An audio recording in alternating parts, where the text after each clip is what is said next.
Ronald Rowe is currently an Assistant Director of Intergovernmental and Legislative Affairs at the U.S. Secret Service.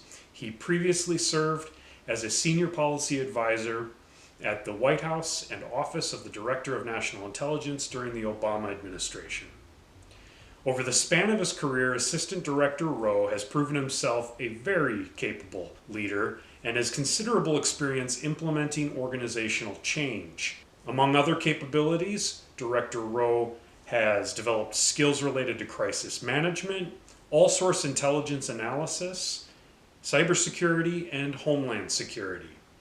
And in February of 2022, Director Rowe agreed to talk to PLA program about leadership in times of crisis. Let me give you a little history of the Secret Service. We were established in 1865, right at the end of the Civil War, and on the day that President Lincoln, that afternoon, before he went to Ford's Theater on April 14th, 1865, he signed the presidential memorandum to Secretary McAuliffe to establish the Secret Service. Unfortunately, he would go to Ford's Theater and he was assassinated that evening. The Secret Service would not start protecting the president until 1901.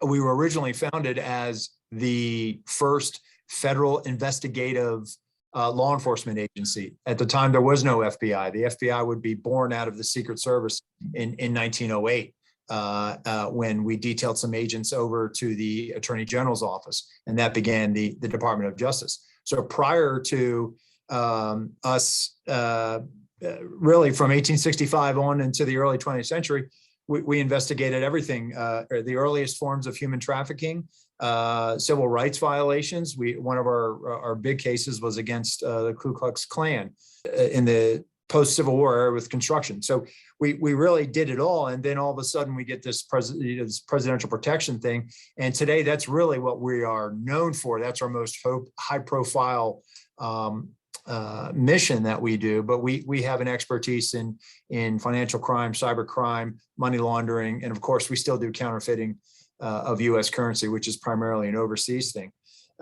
In my time, and not just in my 27 years in law enforcement, but specifically in my time with Secret Service, my own agency go through crisis. And now I'm at a level now where I'm an executive, and now I'm part of the crisis management plan, the cleanup crew, and how to manage that crisis. So tonight, I wanted to just kind of rough out. I'm not going to give you death by PowerPoint. I really want this to be interactive when we get to the Q&A part of this. But I just wanted to rough out some goals here.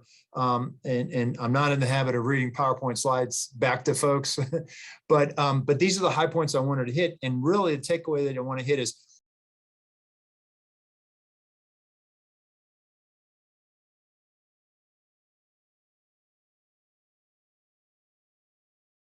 when you reach a certain level in an organization, like leadership development just doesn't happen overnight.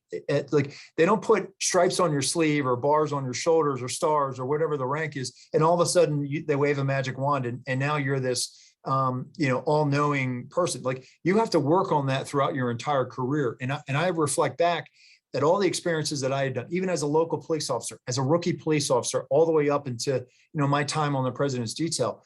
You get in these situations and you watch others, how they react to it. And so I would take little tools of the trade along the way. Also, what's key in this is also the culture of your organization. And I'm gonna spend some time talking about that. And then also the agility of your organization. How agile and nimble is your organization? Are you a very rigid structure? And I'm going to talk about something that I've adopted that I think it worked for me, and I'm happy to share it tonight. So when you think about a crisis, like there's all different. Here we go. There's all different kinds of crises, right? So these are I just did some Googling, right? And these are headlines, right? And you can always rest assured that when your organization or you as leaders are facing a crisis, there is going to be the most sensationalized headline you can imagine that the media is going to write. So I just pulled these because I think they really are examples. And sometimes a crisis can be self-inflicted. It can be something that is driven by a global pandemic. It can be something that there's a failure of discipline or the wrong culture in an organization. It could be something that it's misconduct. Whatever the reason or whatever is driving it, as a leader, you have to be able to, okay, we're in it. This is what it is. Now let's get through it. There will be a time for the after actioning and the figuring out who is responsible, but you can't get bogged down in the, oh gosh, now I'm going to get fired, or this is now going to, my reputation is going to be now, I'm going to be run out of town on a rail. You can't worry about that. But sometimes though, there are crises that you have no control over, right? COVID, right? Being able to adapt to, one, teleworking for your organization or going out and getting the right amount of personal protective equipment. These are all crises that in the Secret Service, when this thing hit in March of 2020, it was like, okay, we're in a whole new world now. What is this thing, COVID? And we had to make sure we had force readiness. We still had people to protect. We were in the middle of a presidential campaign. We had to go out and get supplies to make sure that our agents and our officers that were on the front line were still able to do what they needed to do. We pulled back on a lot of our stuff on the criminal investigative side, not because we did that, but because the courts had shut down. The U.S. attorney's offices had shut down. So now you're creating second order effects of, okay, we've got cases in the pipeline. We've got bad guys and illicit actors out there doing things. And they're doing it with impunity now because the U.S. attorney's office or the courts now are shut down. So how do we deal with that? So there's a lot of things that are within your control and a lot of things that are out of your control. And you just have to understand that whatever the crisis is, you will get through it. But you have to just be able to be that duck on the water, be calm, and keep those feet moving. So I just wanted to highlight that. And really the key takeaway here is there's always going to be some type of sensationalized headline. There's always going to be reputational risk for your organization when that crisis hits. But, being candid, being transparent, that will get you through it. So I want to draw a distinction between a manager and a leader, and it's important. And this elephant symbolizes, like, if you've ever heard the term, like, how do you take a bite out of this elephant, right? It's a monstrous problem. It's a complex, complicated issue. You've got this crisis dumped in your lap. Where do you even begin to take it on, right? And I always draw a distinction between a manager and a leader, right? A manager is just somebody who just wants to get through it, just wants to get through the day, doesn't want any problems, doesn't go to look for any problems to try to troubleshoot them, to head them off at the pass. Just wants to get through it. The person that if that's their supervisory and executive, if that's their go-to, they're not going to be successful in a crisis. As the leader, you have to have a vision and a plan for your organization, and you have to stay ready in that left of boom space before the crisis has hit, before the hurricane has come ashore. You have to be ready and make sure that you've got everything set up. You're not going to be able to game out tabletop and figure out every conceivable possible factor that is going to happen, right? It's just impossible. There's not enough budgets. There's not enough personnel. Everybody has resource drawbacks, right? You're not going to be able to game out everything, but you should never lose your productive paranoia and constantly talking to your staff about what if this happens? How are we going to respond to that? So the leader has a vision, they have a plan, and they will see you through that crisis. But they can't do it alone. They have to have a good team. So I just wanted to highlight that.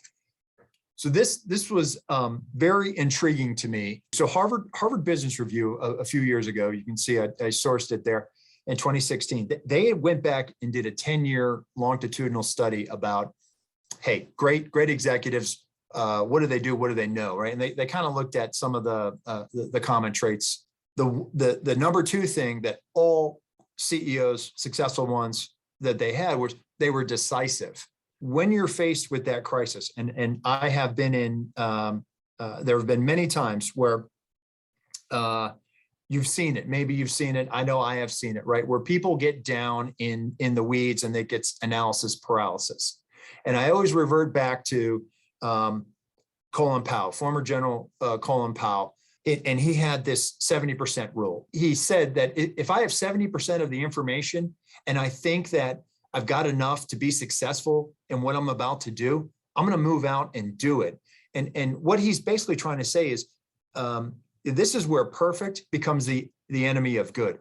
In a crisis, if you've got a good enough solution where you're not going to put your personnel at risk, or you're going to try to mitigate or minimize the risk that they're exposed to, or you're going to try to mitigate and minimize the risk that you're putting on your organization. If you've got a good enough solution for that, don't get bogged down in analysis paralysis, because here's what's going to happen. In the middle of that crisis, when you bring your team together and you're trying to figure out, okay, which way we're going to go on this, if you're indecisive as that leader, especially in the midst of a crisis, your team is going to lose faith in you. And that's essentially what Harvard Business Review looked at, that CEOs and leaders who have a hard time, either they get too bogged down in the weeds, or they get bogged down on one particular thing, and then it just becomes a quagmire for them, and they can't move beyond it.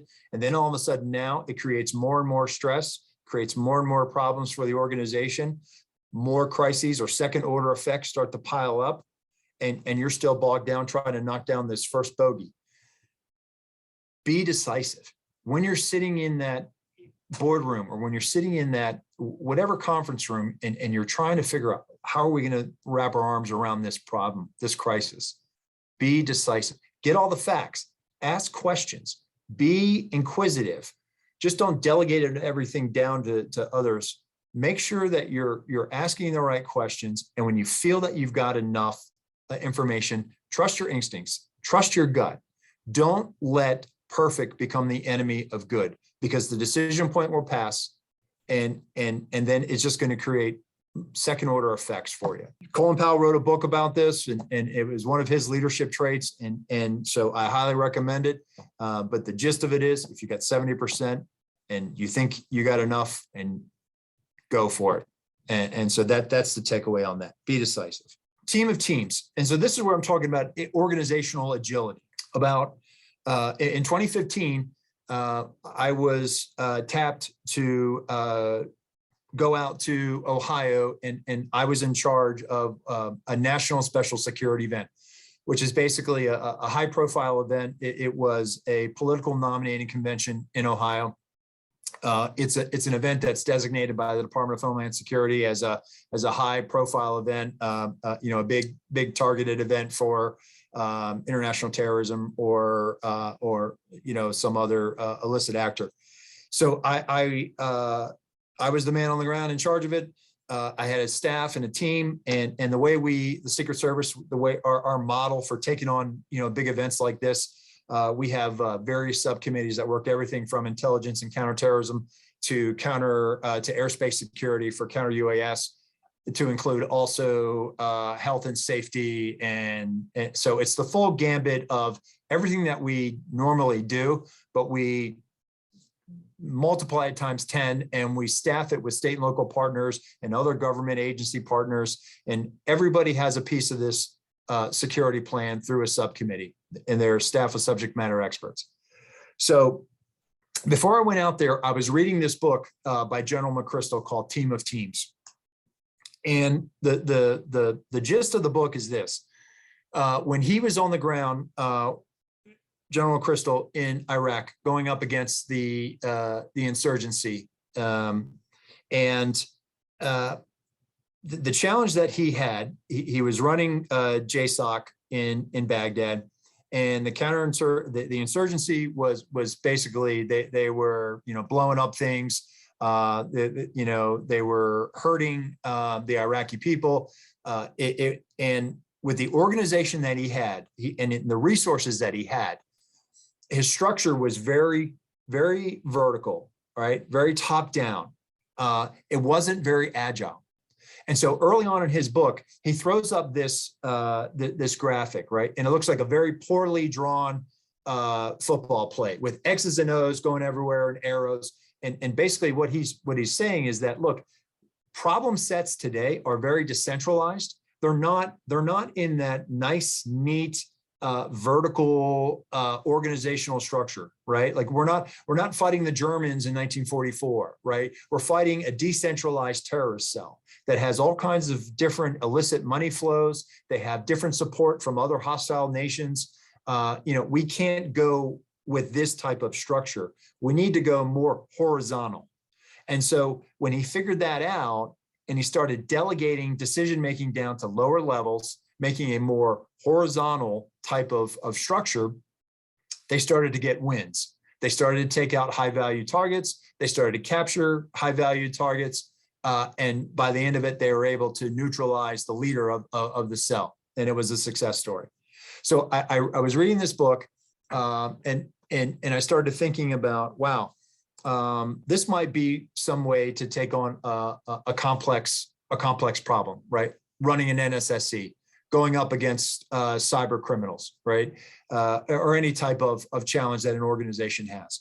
So I tested it out. So I brought my staff together and I said, look, I'm reading this book, Team of Teams. If anyone's interested, I highly recommend it. And I laid out the premise that I just told you. And I said, look, I empower you to go and make decisions. If you're going to meetings, dealing with issues, and then you're running back to tell me to run it all the way up the chain to me, and then waiting for that decision to come back down to you, that's not good, because the decision point will have passed. I trust you. We can recover from a bad decision. We can recover if something that we start out down the road and say, you know what, this probably isn't the best way to go, or there's a better way to do it. We can recover from that. What we cannot recover from is if you don't make a decision, if you don't try to find a solution with your partners and then move out on it. And so at first, I kind of got like the puppy dog look, where they, like my Labrador looks at me sometimes when I'm trying to talk to him, and he tilts his head to me. But then people started to get it, because I'm going to be candid with you. The Secret Service, we have a history of being very rigid, very vertical, very micromanaged, where oftentimes in the past, managers and leaders and executives, in my opinion, would operate a couple of levels below where they should be. Not necessarily at the 50,000 foot level. They were really down in the weeds unnecessarily. So it was a foreign concept to them in 20. So I really had to, there were some that were like early adopters that got it. And there were some that I kind of had to help out a little bit. But when they got it and everybody got on board with it, things just started to move. And so we started making a lot of progress on this and really started knocking it out. And I'm, in 2016, it was very, if we thought 20 was bad, 16 was bad. And we were all commiserating about how contentious and how volatile the political rhetoric had gotten in 2016. Boy, when you look back now, 16 looks like a day in the park compared to how 2020 was, right? But at the time, it was very volatile. There was a lot of heated political rhetoric. People thought that, hey, this convention's going to be bad. There's going to be, there was an open carry law in Ohio. There was concern that, people were going to be marching down the middle of the street with machine guns, that there was going to be a lot of violent protests, a lot of violent engagements between counter protesters, a lot of concerns on this. I feel that when we implemented that team of teams concept, where I wasn't the singular decision maker in all this, yeah, I was responsible for the overarching plan, but the bottom line was I empowered people below me to make decisions. And when there was conflict or when we needed to do something, maybe resolve something, sure, we could escalate up. I would get engaged. My deputy would get engaged.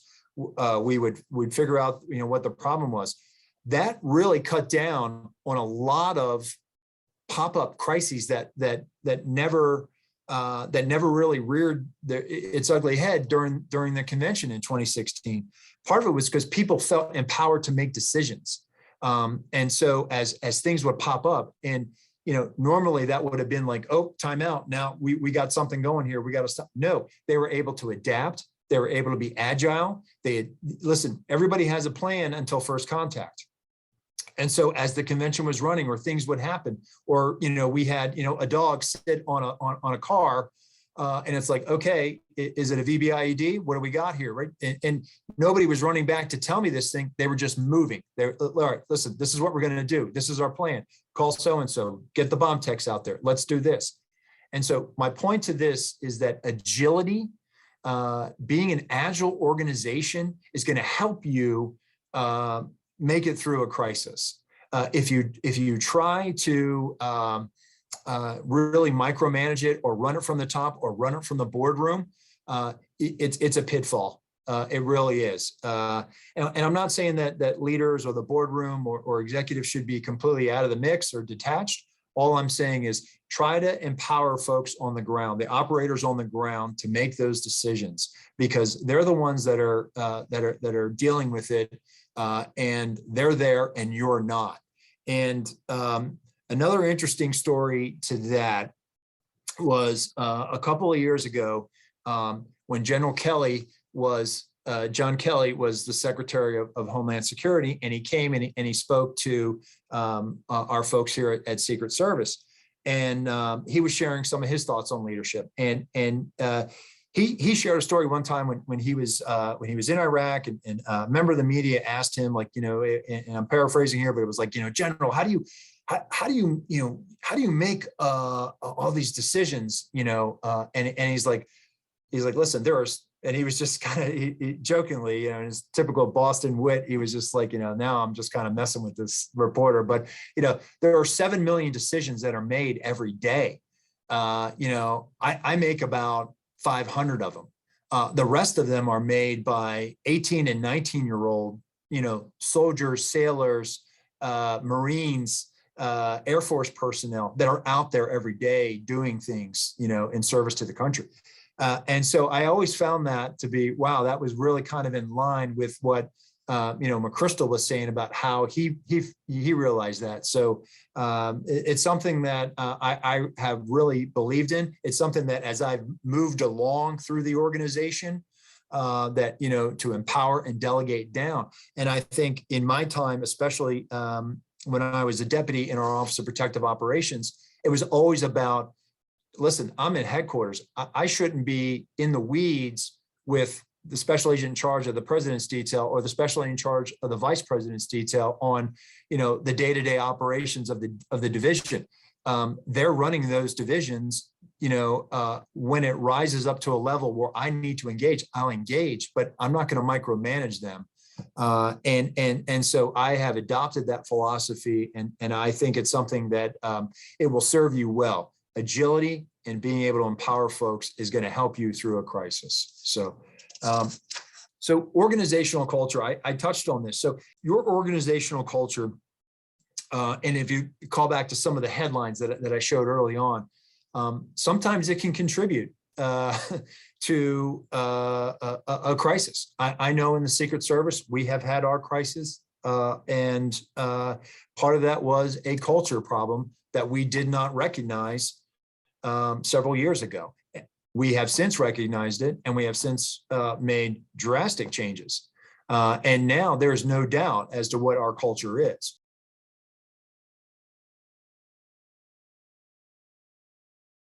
When you think about culture, you have to think about what's the mission statement of your organization. Like, what are you here to do? If and so for the Secret Service, it's very easy, right? Like and every employee knows this.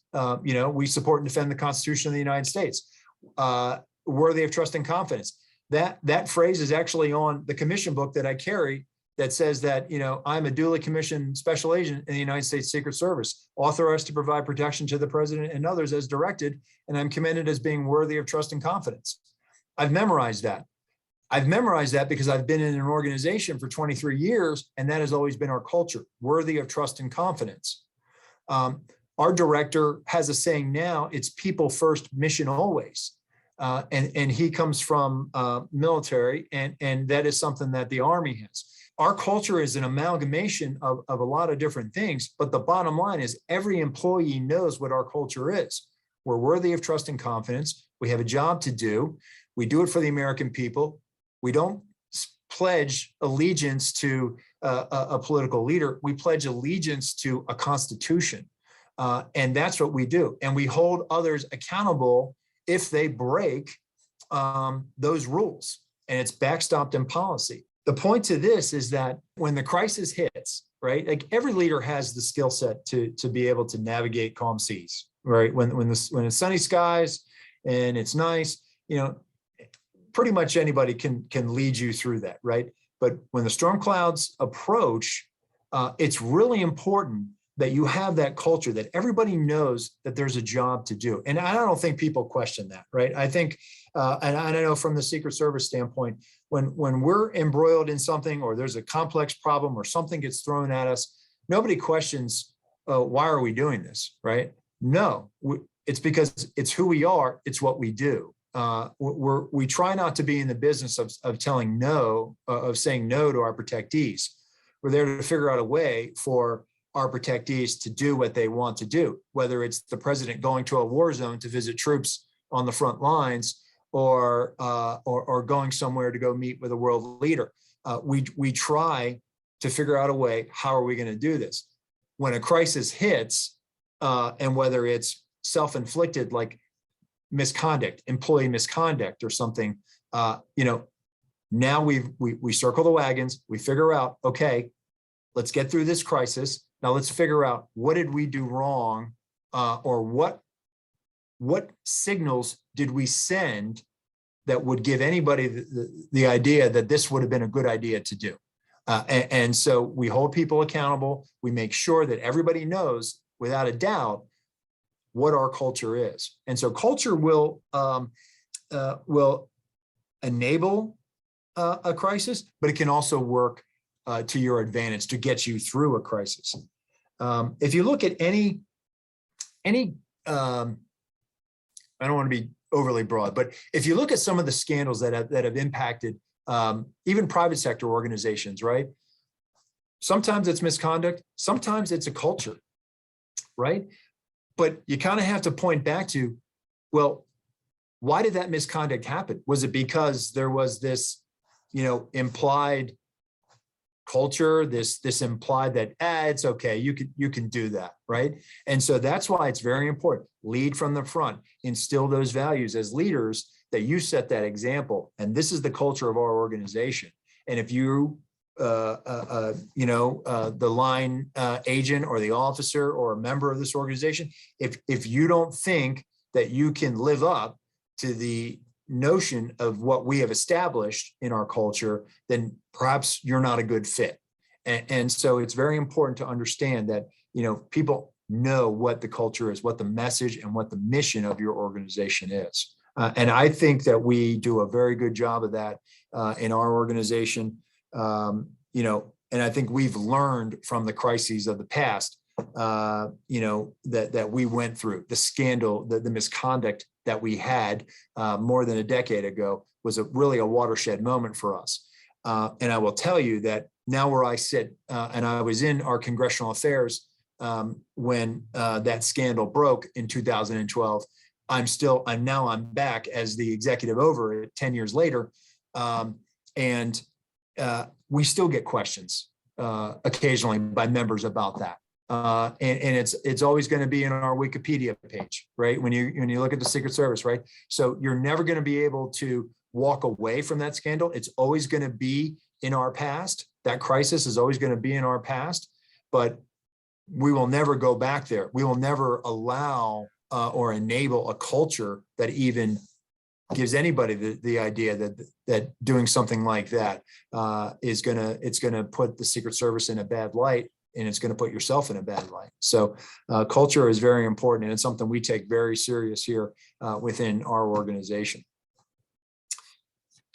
So the crisis has happened, right? You're in the midst of crisis management. I mean, this is really more, I know that like I'm using public safety, law enforcement type of approaches to this, but really you could translate this to a financial institution that gets breached through cyber means, right? So first responders.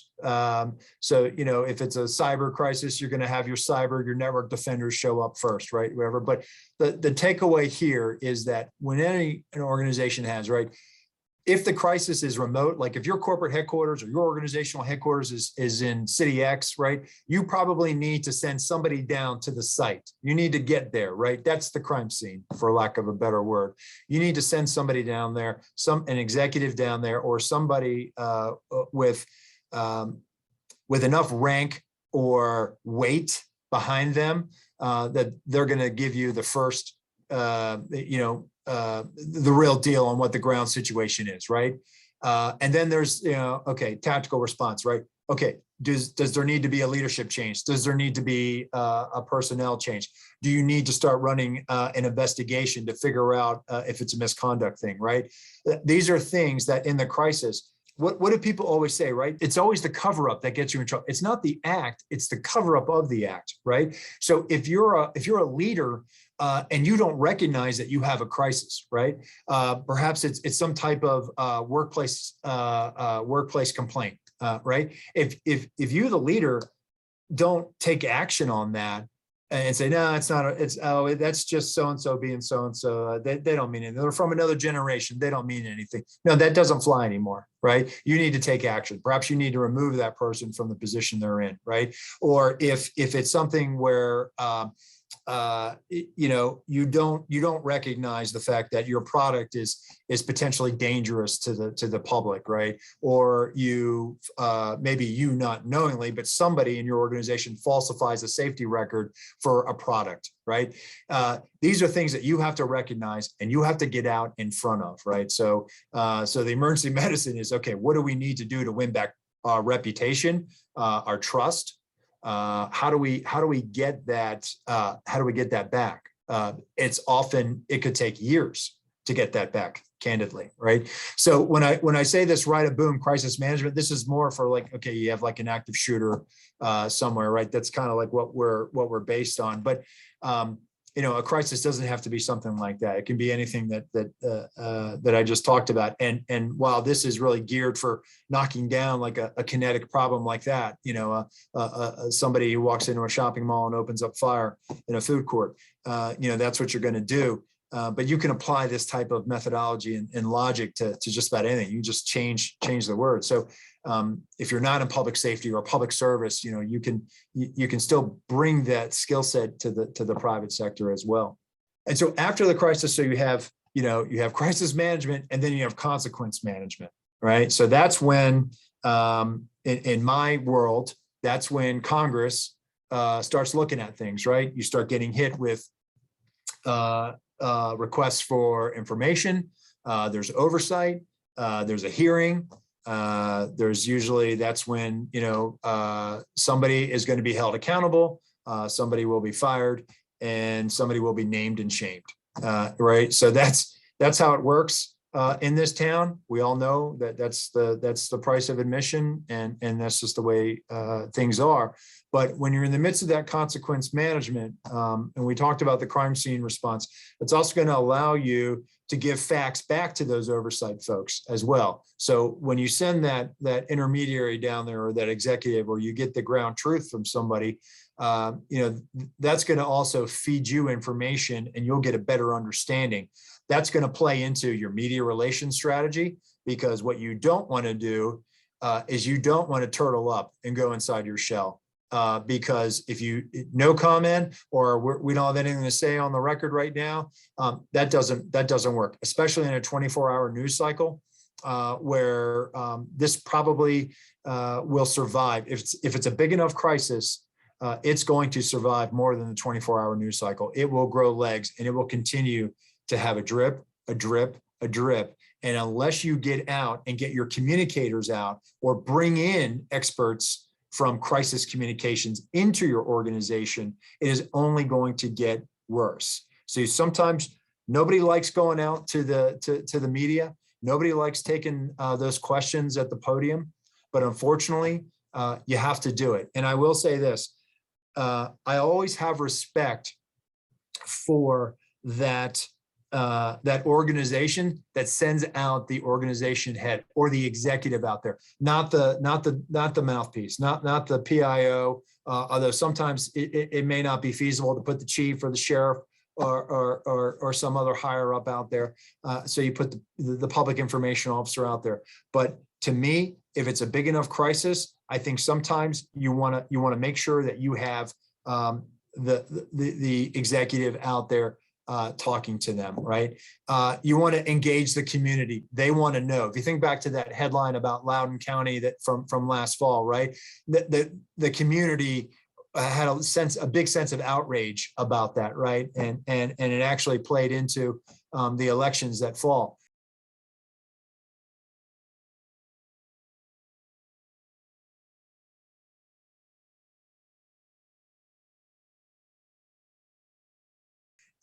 So you want to engage the community. If you're in the private sector, you want to engage the community, make sure your product is safe.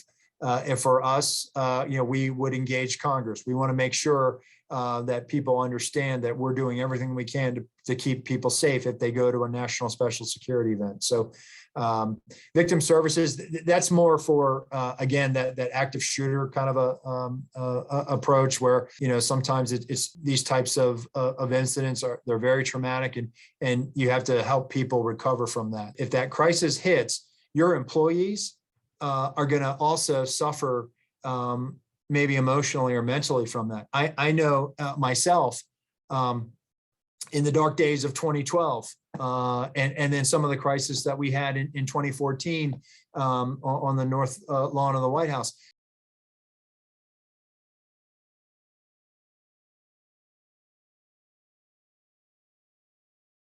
I myself, my God, now our reputation, and imagine if you have a cascading effect of a bunch of different crises. So it's important to remember that, try to make people whole, try to make them feel like, yeah, you know what, we're okay. We're going to be okay. We've got good leadership. We're going to get through this crisis. That brings us just to the summary. So I'll just, again, as a leader, ask questions, right? You're not expected to know everything. As the leader, although people often say fake it till you make it. That doesn't work. Authentic leadership, that just doesn't work, right? Ask questions. You're not going to be the subject matter expert on everything. You should know your organization, but you're not going to be in the weeds every day living it. Okay. Be decisive. Remember that Harvard Business Review journal, the Harvard Business Review, that article, right? Be decisive. Colin Powell. If I got 70% of the information, I'm go. Empower and delegate. Make your organization agile in the midst of a crisis. Okay, do it before, but agility will help you through. And again, instill a culture, a can-do mentality that we're going to be able to do this. We're going to get through this. If anybody has any questions, or if you have any questions about Secret Service or anything, please don't hesitate to reach out to me. I'm sure the students have questions. I know I've written down a bunch of questions. Early on, one of the things that you were talking about is to be decisive. And you were also talking about at a later point, this idea of these top-down hierarchically organized organizations, which actually are problematic because they're less agile. And the thing about top-down organizations, at least from my perspective, but I could be wrong, is that they are decisive, right? So maybe that's a strength of those organizations. I don't know. But so I was kind of sold on this idea of agility, and I was sold on the idea of it's important to be decisive. But there's a tension between being decisive in a horizontally organized organization. And I'm just wondering if that's just something that I've kind of imagined in my head as being a problem, is that real in the field? And if so, how do you overcome, that contradiction? So there's always, we don't circumvent chain of command, right? There's always going to be there's always going to be that supervisory and there's a special agent in charge of a field office, and then there's other second level supervisors and first level supervisors in those field offices, right? But what you have to walk the tightrope on is some things happen so quick that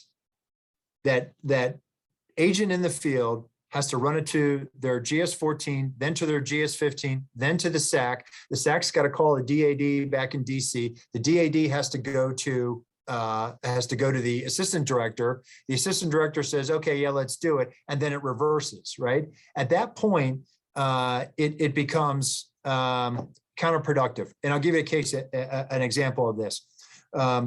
Oftentimes, state and local law enforcement will come to us because we do delegate down to the lower levels. Some of our colleagues in federal law enforcement are very DC-centric, DC managed, where it's the field supports headquarters, not headquarters supports the field.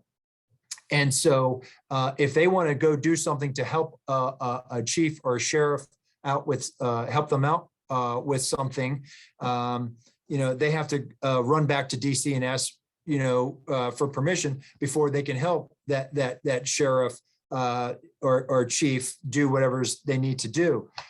So you have to walk that tightrope. No one is saying that we should completely scrap that vertical structure, but when you're facing unconventional or complex events, the time, the flash to bang time is so quick. You don't always have time to ask 5 people for permission or get consensus on things. And candidly, that's why we have people there. We're supposed to have developed them and trained them, and we trust them enough to carry a badge and a gun. We should trust them enough to make the right decision and get consent from maybe their first line supervisor, but they don't have to run it up 5 layers of the bureaucracy to accomplish the goal. Yeah, that makes a lot of sense. And in fact, I think to put it in a little bit different terms, I think what you're saying is that in some cases, in some ways, that vertical structure of asking permission that gets relayed up the chain, I mean, that's actually less efficient. It's not decisive because there's so many layers you got to get through. So I think that's how you kind of resolve that. That's interesting. Thank you. Other questions? What do you suggest for assisting victims? Oh, assisting victims in a crisis. Sometimes, especially with traumatic events, we see this a lot with kids involved in where there's been school shootings, and we do a lot of research in targeted violence and shootings that have occurred in K through 12 schools. Those kids are, if they survive it and they're not, physically injured, those mental scars stay with them forever. And so what we always advocate for is getting victim services engaged immediately. So if there's a mass casualty event, in that slide that I was talking about in Right of Boom, what we're talking about is, making sure that when you get them to the victim unification center, which is basically a fancy word of getting them out of the crime scene, out off the X, and getting them to another location where you get them back into their families.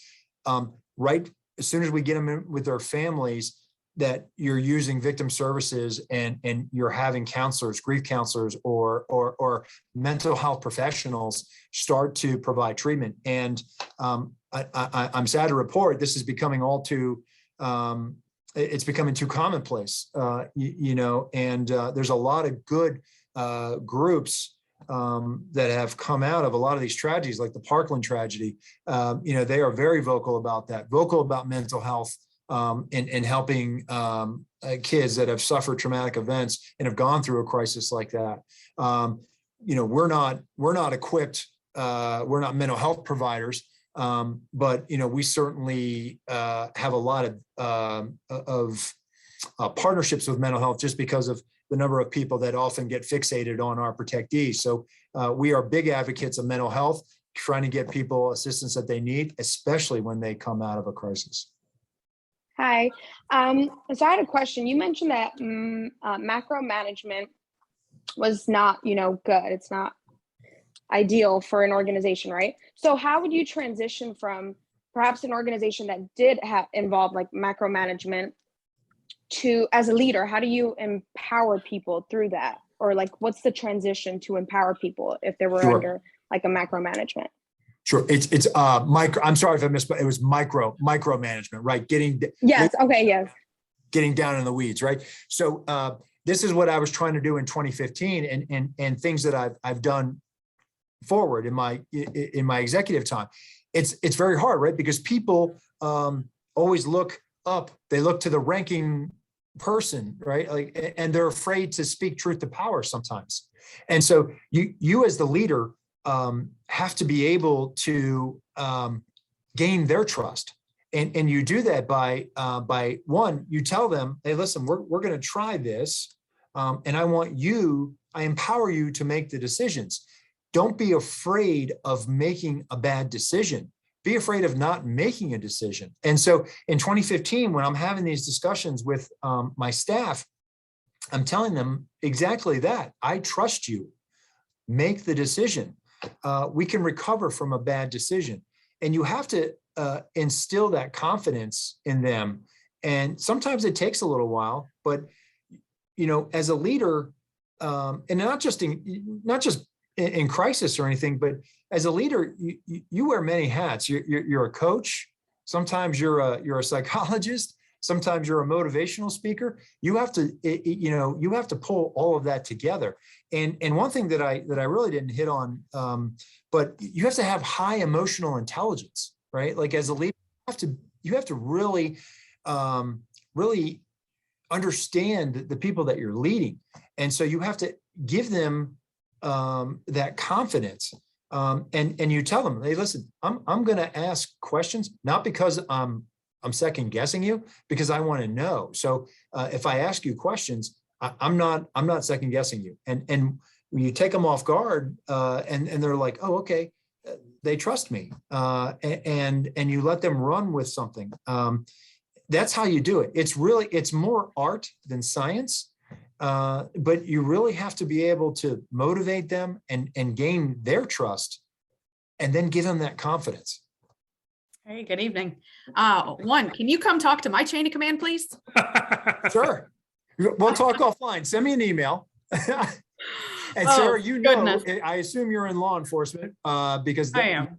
that's how it is, right? Micromanagement, right? So I deal with things on a much smaller scale than what you do, but everything you mentioned hits home. So I'm a part of our peer support group, our crisis negotiation group. So I've got a lot of experience with some of that. So some of my challenges come with how people define what a crisis is. Uh-huh. Individually, they have their own idea. And again, I'm talking on a much smaller scale. So Sure. their own individual crises, personal, professional, everything combined. So that would be part one. Not really a question, just part of a statement, if you have any comments on it. The second part is me as a leader, and I do label myself as a leader. I've learned a lot in my career. I'm a sergeant, 16 years on. So my challenge becomes me as a leader trying to empower those around me, below me, but I get stopped by the managers above me. So I'm not getting that support. I'm not getting any recommendations. How do you All right. respond to that? Because it becomes extremely frustrating and challenging when you don't have the support from above to be able to empower those below. Yeah. So hard topic. So let's take the first one. And the first one was defining a crisis, right? It's like, I don't think there's a one size fits all, right? Because every organization, whether you're in private sector or public sector, a crisis could have a different meaning to you. Like if if Apple has a bad rollout, that's a crisis to them, right? If we have a mission failure or something happens with one of our protectees, that's a crisis for us. So I guess it's something that is going to cause, I look at it like, is there reputational risk? Is there civil risk? Is there criminal risk? Those are things that I lump together as to what it is, and I try to keep it in the professional arena. When you run up against those leaders that don't have a vision and are very narrow-minded, and we had that here. I'm sad to report at the Secret Service. They're in any organization, I'm sure, right? We have since gotten rid of them because that style of leadership just doesn't work anymore. You have to be a servant leader, right? You're not there to boss people around. You're there to make things better for the people under you. And so I hate to say it, but you're never going to change them. They're an old dog that can't learn a new trick, right? Unless you start giving them books on, leaders eat last, and emotional intelligence, they're probably not going to they're going to look at you like, really? Okay, I don't have any time for this touchy-feely BS, right? But that's how you lead in today's workforce, right? Because there are demographic changes, there are generational changes, right? And I'm a Gen Xer, so if people tell me to do something, I'm going to go do it, right? Gen Y, Gen Z, they're not going to do that. They're going to ask why, right? So you have to be able to figure out how to lead all those different types of personalities and generations and demographics. And just as, no, we're not doing that. That's a foolish idea, or to dismiss it right out of the gate. That's being narrow-minded. All I can tell you is oftentimes, and it's not a good approach, but maybe you can wait them out, right? Maybe at some point you'll have this, sweeping change, or somebody that will come in that is more open-minded, but don't get discouraged, right? You have to keep focused on, listen, I'm here to do a job to be able to make my organization better. You're only here temporarily. At some point, you're going to move on to you're going to get transferred, you're going to move on, you're going to retire. And I'm still going to be here trying to make things better. That's all I can tell you. It's really a pep talk. I don't really have any good ideas because I've walked a mile in your shoes in situations like that as well. And you can't get down. You just have to keep focused on, I'm going to try to make this organization better. I'm going to try to make this place better for the people that come after me. I just want to add really quickly, Sarah, that I love that question because it really speaks to a major theme that I'm hoping to convey in this course, which is, I think too often in the United States, at least, we talk about leadership as sort of this thing that just emerges from your charismatic personality. And the truth is, good leadership has to do, with some individual characteristics and some courage, but it also has to do with the organization within which the person finds themselves. And there are organizations where it is very hard for a great leader to really have any impact. But to echo what Ron says, I'm sort of persuaded by this idea that these people who have good ideas and are waiting for the opportunity to implement those ideas, hopefully they are there kind of waiting when that opportunity arises. So yeah, I hate to see those folks give up as well. Yes, thank you. And we're coming into an election season, so fingers crossed. Yeah. Can always hope for better, right? That's right. Yeah, I mean, I just want to kind of circle back here. When you were talking about being decisive and you brought up the Colin Powell idea of being like having 70% of the information, then making a decision, running with it.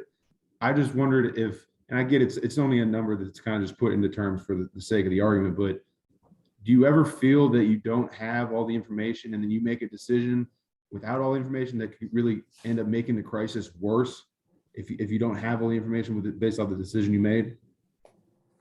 That's a good question. How do you know when you've hit 70%, right? Yeah.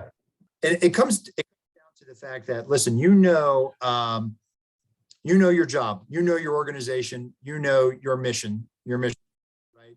So when that crisis hits, or you're in the midst of that uncertainty, right?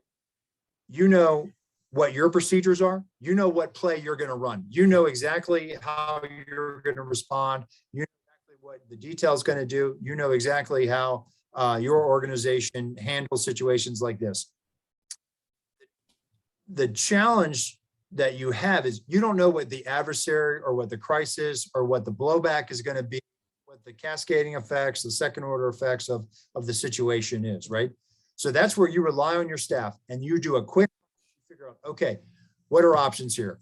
What are we going to do if we do this? What do we think is going to be reaction, or what is going to change the situation if we do that? And what are some of the things that we think we might encounter?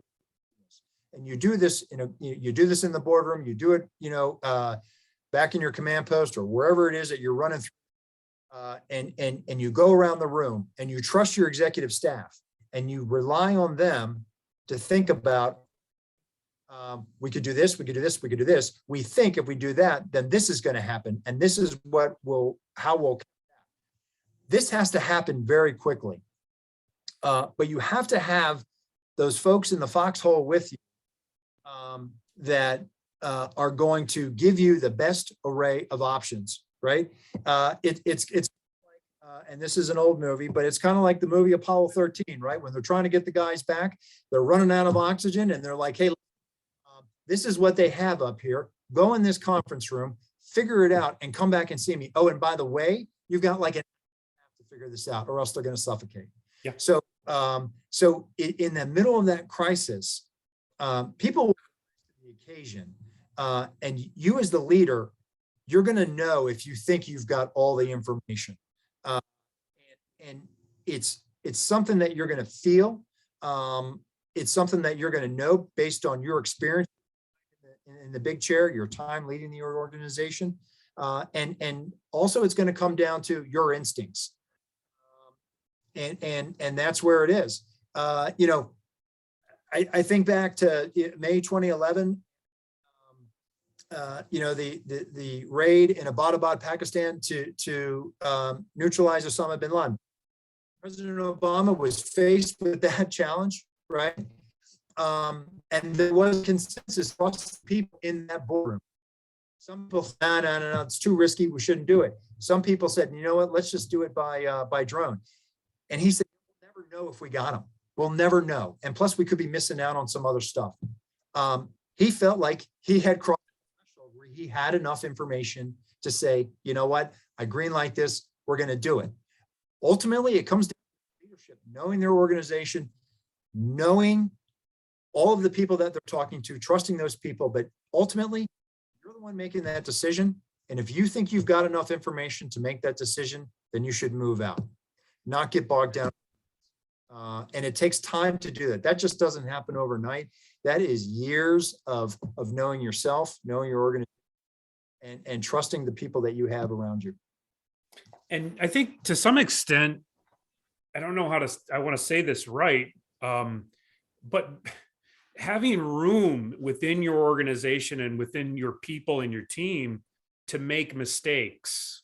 Of course, you want to avoid those mistakes, but it's inevitable. It's a part of anytime you try to do something courageous or difficult, occasionally you're going to make mistakes. And to be able to know how to handle those mistakes in a way that's positive and kind of allows you to end up somewhere better than you were before, I think is really important. And so the leader's job is not done with the mistake. It's also sort of guiding the organization to what can we learn after that mistake as well and come out of positive. And I just wanted to add one other thing that I couldn't help but add is that I think people forget that doing nothing is also a decision. So I was thinking about the Apollo 11 example, and the engineers doing nothing it's a decision, so right. So I think that's an important thing to keep in mind. Well, listen, Ron, thank you so much for your time. Thank you for your insights. This was incredibly interesting and I think incredibly useful. to our students. And, I'm just very thankful that you were able to make some time out of what I know is a busy schedule for you and share some of this with everybody. So thanks again. No, thank you for having me, and I wish everybody good luck in the pursuit of your program. So thank you. Thanks, Ron. Bye-bye. Talk later. Thank you.